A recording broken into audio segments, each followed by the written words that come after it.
Hollywood spent decades trying to understand the real Charlton Heston.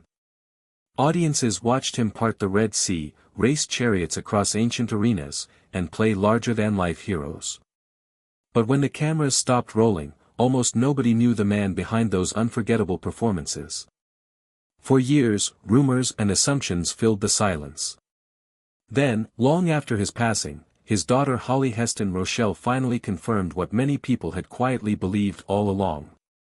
The truth wasn't about hidden scandals or shocking secrets. It was something far simpler, and in many ways, far more remarkable. But how did one of Hollywood's biggest stars manage to protect something so rare in an industry famous for tearing relationships apart? Charlton Heston was born John Charles Carter on October 4, 1923, in Illinois. His father worked in a sawmill, and after his parents separated, his mother remarried. As a young boy, he spent much of his childhood in the forests of Michigan. Days were filled with hunting, fishing, and long hours alone in nature. Those quiet years shaped him. He learned patience, independence, and self-reliance. But everything changed when he was around 10 years old. His parents divorced, his family life was turned upside down, and after his mother's remarriage, he legally became Charlton Heston, taking the family name of his stepfather along with the name of a beloved uncle. Suddenly he found himself back in suburban Illinois, struggling to fit into a world that felt completely unfamiliar. So where did he find comfort when everything around him seemed out of place? The answer came through acting. Performing gave him confidence and a sense of belonging he couldn't find anywhere else. That passion earned him a scholarship to Northwestern University in Chicago. It also introduced him to someone who would change the rest of his life. Her name was Lydia Clark. Charlton later admitted he wanted to marry her almost the moment they met. Lydia wasn't nearly as convinced. She thought he seemed arrogant and overly confident. Still, she gave him a chance, and that decision would shape both of their futures. They married on March 17, 1944, just before Charlton left to serve during World War II. But could a relationship built so quickly survive everything that was about to come? During the war, Heston served as a radio operator and aerial gunner aboard a B-25 bomber stationed in the Aleutian Islands. It was a world far removed from Hollywood glamour. After returning home with an honorable discharge, he and Lydia moved to New York, chasing acting careers while living on modest incomes. They shared tiny apartments, accepted whatever work they could find, and hoped each audition might finally lead somewhere bigger. Success didn't come overnight. It took years of persistence before director Cecil B. DeMille cast him in The Greatest Show on Earth in 1952. The film won Best Picture, opening doors that had once seemed impossible. Then came The 10 Commandments. Almost overnight, Charlton Heston became one of the most recognizable faces in the world. But fame often brings challenges that success alone can't solve. And for Charlton and Lydia, the hardest test was only beginning. As his career exploded, attention followed everywhere he went. Admirers surrounded him. Actresses wanted to work with him. Fans wanted to meet him.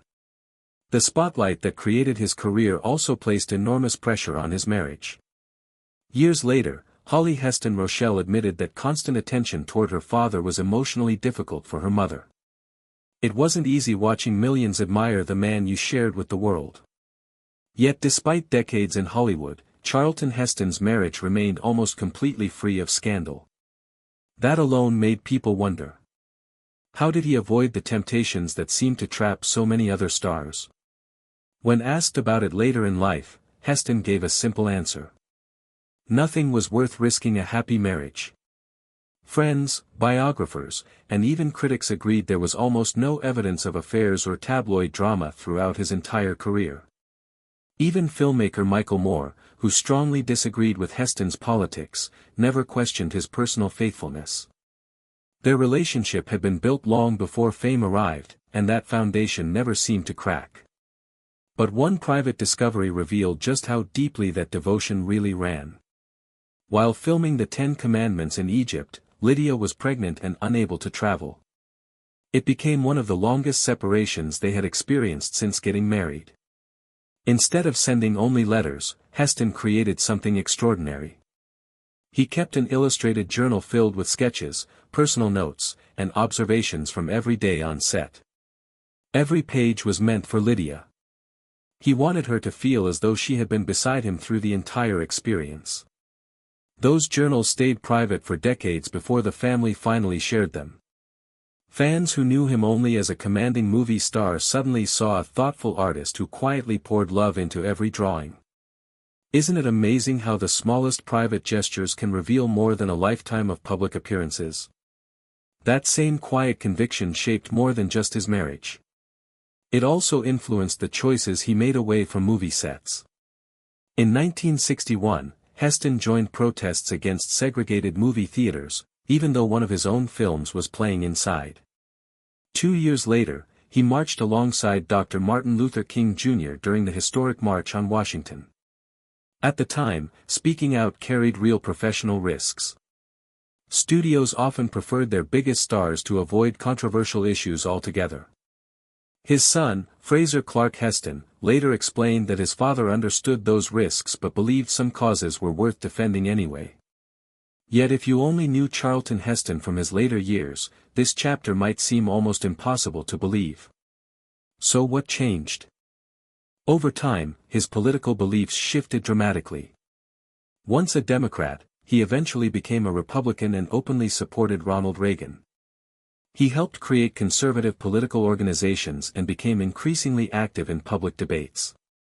Before that transformation, he had also served as president of the Screen Actors Guild, gaining experience representing thousands of performers. But his most controversial role arrived in 1998 when he became president of the National Rifle Association. He served 5 consecutive terms, delivering speeches that sparked passionate support from some and fierce criticism from others. Then came the documentary Bowling for Columbine. Michael Moore's interview with Heston became one of the most debated moments of his public life. Some believed he handled difficult questions with dignity. Others argued the interview damaged his legacy. Years later, even his longtime friend Kirk Douglas criticized the way the interview had been conducted. But what viewers didn't realize was that something far more serious was already happening behind the scenes. Long before political headlines dominated the conversation, Heston had earned an unusual level of trust from the U.S. government. For 6 years, he held one of the nation's highest security clearances to narrate classified military and Department of Energy films connected to nuclear programs. Few actors ever received that responsibility while maintaining a successful Hollywood career. Honors continued to arrive throughout his life. He received a star on the Hollywood Walk of Fame, the Cecil B. DeMille Award, the Screen Actors Guild Life Achievement Award, the Jean Hersholt Humanitarian Award, and the Kennedy Center Honors. Meanwhile, films like Planet of the Apes and Soylent Green proved he could do much more than historical epics. But behind all the awards and recognition, another personal challenge was quietly approaching. On August 9, 2002, Charlton Heston released a recorded message announcing he had symptoms consistent with Alzheimer's disease. Instead of hiding from the diagnosis, he spoke directly to his fans with honesty and courage.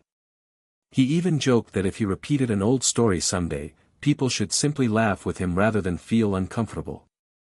It was a deeply human farewell from a man known for playing larger-than-life characters. His final public appearance came the following year when President George W. Bush presented him with the Presidential Medal of Freedom. Soon afterward, he stepped away from acting and from leading the NRA. But how quickly would his condition change?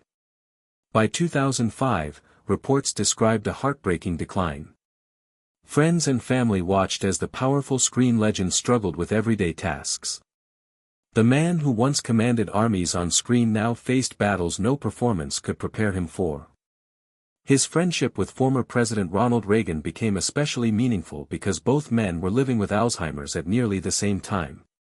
On April 5, 2008, Charlton Heston passed away at his Beverly Hills home at the age of 84. Lydia was beside him after 64 years of marriage. More than 250 people attended a private memorial service, while tributes arrived from President Bush and countless figures across Hollywood. Even then, one question still remained unanswered. What was life inside that family really like? Lydia lived another 10 years before passing away in 2018 at the age of 95. For years, both of their children stayed mostly out of the spotlight. Then everything changed when Holly Heston Rochelle and Fraser Clark Heston finally spoke publicly about their parents. Holly, who had been adopted as an infant, became a respected fine arts expert and raised a family of her own. Fraser built a successful career as a director and producer. Together, they painted a picture of home life that few outsiders had ever seen. Holly confirmed that her mother struggled with the constant attention surrounding her famous husband. But she also made one thing absolutely clear. Despite decades of temptation, no affairs, no scandals, and no secret double life ever surfaced. Their marriage remained faithful from beginning to end. Fraser added that the man audiences saw on screen was very different from the father he knew at home. Behind closed doors, Charlton Heston loved reading to his children, watching movies together, and spending evenings gathered around the kitchen table playing Monopoly. The commanding voice that inspired millions also belonged to a patient father who valued ordinary family moments above everything else. Isn't that the side of a legend we almost never get to hear about? At 64 years old, Holly finally gave fans the confirmation they had waited decades to hear. Beneath the epic movies, the political battles, and the powerful public image stood a man whose greatest achievement may never have appeared on a movie screen at all. He remained devoted to one woman for 64 years, built a family that stayed close, and faced even his hardest days without bitterness or regret. His children said he believed he had lived a full life with nothing important left undone. In the end, that simple truth reshaped his legacy more than any biography or documentary ever could. Charlton Heston wasn't just remembered for the heroes he portrayed. He was remembered for quietly becoming one in his own home, where the role that mattered most lasted a lifetime.